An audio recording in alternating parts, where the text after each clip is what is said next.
আসসালামু আলাইকুম ভিউয়ার্স, আমি ঋতু আবারও চলে আসলাম তান্দুরি চিকেন রেসিপি নিয়ে। তো ভালো লাগলে লাইক কমেন্ট শেয়ার করবেন। তো ফার্স্টে আমি এখানে 2 কেজি পরিমাণ চিকেন নিয়ে নিয়েছি। আমার ভালো লাগে যেভাবে আমি ওই শেপ অনুযায়ী কেটে নিয়েছি। আপনারা চাইলে চিকেনটা আস্তও রাখতে পারেন পিসগুলো।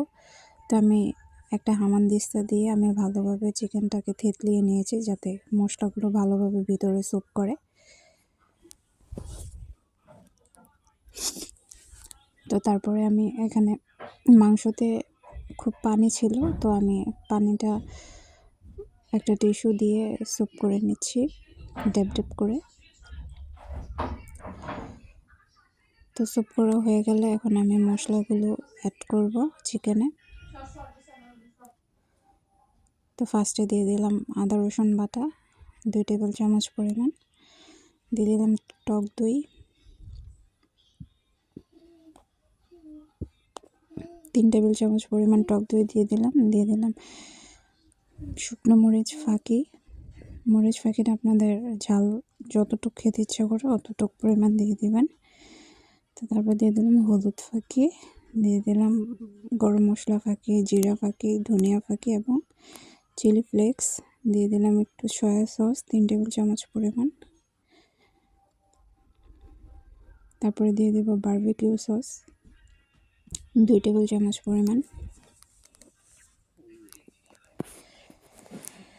তারপরে দিয়ে দেব একটু আচার। তো আচারটা দিলে মাংসের ফ্লেভারটা ভালো আসে ভিতর থেকে।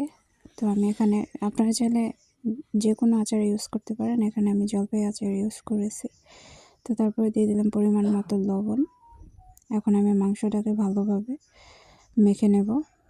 তো এখানে কালারের জন্য আমি একটু অরেঞ্জ ফুড কালার ইউজ করেছি, কালারটা ভালো আসবে। আপনারা চাইলে স্কিপ করতে পারেন। তো এবার আমি 1 ঘন্টার জন্য রেস্টে রেখে দেব। তো 1 ঘন্টা পরে ফিরে আসলাম। এবার আমি প্যানে পরিমাণ মতো তেল দিয়ে দিলাম।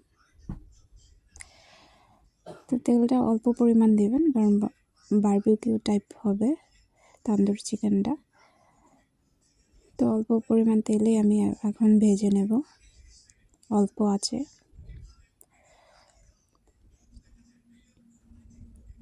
তো এখন আমি উল্টিয়ে দেব, এভাবে উল্টিয়ে পাল্টে ভালোভাবে ভেজে নেবেন আপনারা। তো এদিকে আমি নান রুটি বানানোর জন্য ডো করে রেখেছিলাম, তো আমি সাথে নান রুটি বানাবো। তো আমার বারবিকিউ করা হয়ে গেছে তান্দুরি চিকেন, একটু স্মোকিং ফ্লেভার আসছে। তো এই তো সার্ভ করেছি নান রুটি, তান্দুরি চিকেন অ্যান্ড রায়তা, সাথে কোল্ড ড্রিঙ্কস না হলে